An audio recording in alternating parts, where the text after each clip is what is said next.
data. For example, here you can find pressure sensor to detect the water quantity, the running speed, pressure has dropped at site, either at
by the way, you can find here have this tool.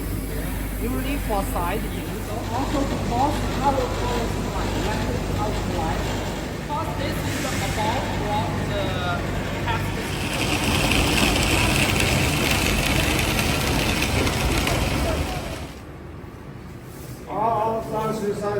30。